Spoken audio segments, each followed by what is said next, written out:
2 मध्ये ऍक्च्युली ह्या दवाखान्याबद्दल आम्हाला असं कळलं की आमचे फॅमिली डॉक्टर आहेत डोंगरे सर म्हणून, त्यांना सांगितलं असा असा प्रॉब्लेम आहे.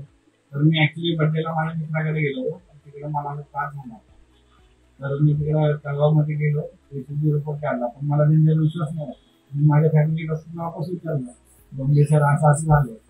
ते बोलले आजकाल हॉस्पिटलच्या बाजूला बसतील हॉस्पिटल आहे, तिकडे जाताना 100% गुण आहे. आणि मला जर म्हणजे यकीन नव्हतं, कारण मी म्हटलं छातीचे टेस्ट वगैरे घ्यायला, पण तरी मी म्हणलं आलो इकडे बसला हॉस्पिटलमध्ये आलो. तर धर्ममध्ये डॉक्टरांना भेटला, त्यांनी मला बोलले तुझा रिपोर्ट तर खूप क्रिएटिव्ह, तुला त्या डॉक्टरने सोडलंच कसं काय पहिलं, तुला एवढंच कसं काय दिलं एवढं नाव. बोला नाही सर, मला तिकडे विश्वास नाही आला म्हणून मी इकडे आलो. तुम्ही नाही गेला, बोलले नाही तू आलास इकडे बरं झाला, पण तुला ऍडमिट व्हायची गरज नाही. सर असं म्हणजे फुकट नाही मला सर.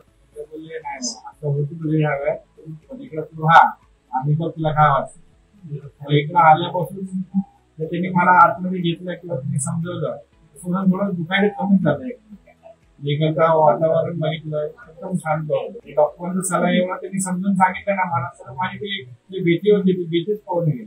म्हणजे असं वाटलंच नाही मी एवढ्या छोट्या वयात पण असं मला असं होऊ शकतं. तुम्ही कोणत्या प्रकारे मला समजवण्याचा प्रयत्न केला.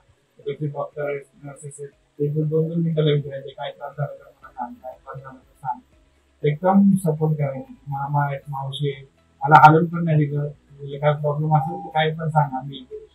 आणि मग नंतर त्यांनी रिपोर्ट काढला, त्यांनी रिपोर्ट वगैरे वापस काढला. ECG 10-15 मिनिटाला चेक करायचे. त्याच्यानंतर वापस बोलले नाही आपल्याला आपण एंजिओग्राफी करूया, एंजिओग्राफीमध्ये आपल्याला सगळे कळेल.